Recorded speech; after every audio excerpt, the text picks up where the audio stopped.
RMC, Apolline Matin. C'est déjà demain. C'est déjà demain avec vous, Anthony Morel. Bonjour Anthony. Bonjour. Début de la deuxième semaine de Roland-Garros sans aucun Français en lice. Mais vous avez peut-être quelques solutions pour qu'on s'en sorte un peu mieux l'an prochain. On va appeler la technologie à la rescousse. Voilà. Une fois n'est pas coutume. Bah oui, il n'y a plus que ça, effectivement. Imaginez par exemple un logiciel qui permettrait à un joueur de deviner à l'avance précisément où son adversaire va placer sa prochaine balle. Ça suffirait pas forcément. Bah, ça serait déjà mieux. Ce serait déjà pas mal. Ce serait déjà pas mal. Alors c'est ce sur quoi travaillent notamment les chercheurs de l'université de Queensland en Australie. Ils ont mis au point un logiciel, un algorithme capable de prédire les prochains coups de l'adversaire. En fait, c'est un logiciel qu'on a nourri avec des milliers d'images de Federer, de Djokovic et de Nadal. Ça pourrait être d'autres joueurs. Français, bizarrement. Il n'y a pas de français. On a pris ces 3 joueurs-là, je sais pas pourquoi. Et en fait, cet outil, on lui a fait décortiquer le style de ces joueurs, la trajectoire de leurs balles, les mouvements de leurs pieds, etc.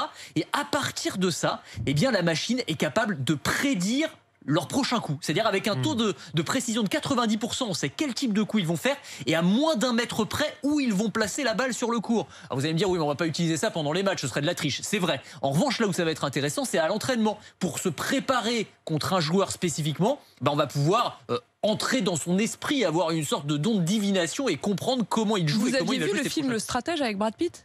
Oui, bien sûr. Non, j'ai pas vu, moi. C'est exactement cette question-là en fait. C'est la question de est-ce qu'on peut prédire des joueurs. Alors là, c'est sur le baseball. Sur le baseball. Sur le baseball, à partir de tous les chiffres d'analyse de leur jeu. Et vous voyez, c'était assez prémonitoire. Et c'est tout à fait une histoire vraie. Mais c'était de la statistique. C'était de la pas de statistique. l'intelligence artificielle. C'était de la statistique. Bon, enfin, l'intelligence artificielle se base sur la statistique. Se base aussi sur des données, sur des tonnes de données. Non, vous avez raison. Après, il reste toujours une incertitude. Très bon film, film préféré de mon fils aîné.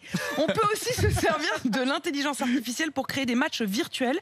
Federer contre Serena Williams, par exemple. Par exemple, ou alors Nadal. C'est intéressant parce que c'est un match qui n'existe pas dans Exactement, c'est-à-dire des matchs qui n'existent pas. On va créer en fait des jumeaux numériques des joueurs. Alors c'est un outil qui est impressionnant, qui s'appelle, je vais vous donner le nom.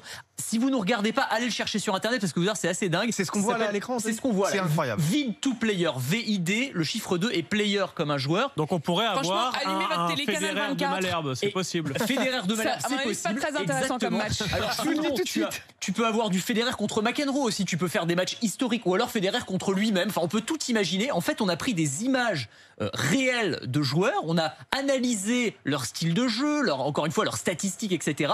Et à partir de ça, on a créé des jumeaux numériques qui sont capables de s'affronter. Là encore, il y a un côté divertissant. Ça marche pour les joueurs du dimanche ? Alors, pour les joueurs du dimanche, il y a aussi des outils. Effectivement, il y a des applications qui utilisent de l'intelligence artificielle. Je pense par exemple à Swing Vision, qui a été créé par un ancien de Tesla. C'est une application, il suffit de filmer son match quand on est en train de jouer, on met la caméra, le smartphone sur un trépied et en fait la machine va nous donner un résumé de notre match, va servir de coach virtuel, analyser nos frappes de balles, la vitesse à laquelle on va, les placements de jambes, etc. et vous donner un certain nombre de conseils. Donc en fait ces technologies qui sont dans un premier temps réservées aux pros, elles sont aussi en train d'arriver dans le grand public. L'intelligence artificielle, c'est pour tout le monde. Charles, je ne sais pas jouer au tennis, je vous le dis tout de suite, donc ça ne marche pas. C'est l'occasion d'apprendre. J'ai toujours refusé de rentrer sur Roland est à vous, Apolline. Je trouvais que c'était snob, mes cousins qui en faisaient, je sais pas. Je me suis toujours dit que.